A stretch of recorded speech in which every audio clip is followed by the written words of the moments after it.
বঙ্গবন্ধু শেখ মুজিবুর রহমানের বায়োপিক মুজিব একটি জাতির রূপকার সিনেমায় ৳১ পারিশ্রমিক নিয়ে অভিনয় করা চিত্রনায়ক আরিফিন শুভ রাজধানী উন্নয়ন কর্তৃপক্ষ অর্থাৎ রাজউক থেকে ১০ কাঠার প্লট বরাদ্দ পেয়েছিলেন। সংরক্ষিত কোটায় রাজউকে পূর্বাচল নতুন শহর প্রকল্প থেকে বরাদ্দ পাওয়া ওই প্লট বাতিলের সিদ্ধান্ত নিয়েছেন কর্তৃপক্ষ।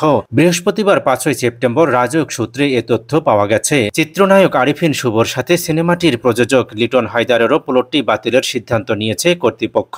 রাজউক সূত্রে জানা গেছে, শেখ হাসিনা সরকারের বিভিন্ন সময়ে সংরক্ষিত কোটায় বরাদ্দ দেওয়া প্লট বাতিলের উদ্যোগ নেওয়া হয়েছে। তারই অংশ হিসেবে মুজিব একটি জাতির রূপকার সিনেমা করে আলোচনায় আসা অভিনেতা আরিফিন শুভকে বরাদ্দ দেওয়া রাজউকের প্লটটি বাতিলের সিদ্ধান্ত নিয়েছে কর্তৃপক্ষ। তবে সাধারণ নিয়মে বরাদ্দ কোনো প্লট বাতিল হচ্ছে না। উল্লেখ্য, গত বছরের ২৭শে নভেম্বর রাজউকের বোর্ড সভার সিদ্ধান্ত অনুযায়ী রাজউক পূর্বাচল নতুন শহর প্রকল্প থেকে সংরক্ষিত কোটায় প্লট বরাদ্দ পান অভিনেতা আরিফিন শুভ ও প্রযোজক লিটন হায়দার। এর মধ্যে শুভকে ১০ কাঠা এবং প্রযোজককে একটি ৩ কাঠার প্লট বরাদ্দ দেওয়া হয়েছিল।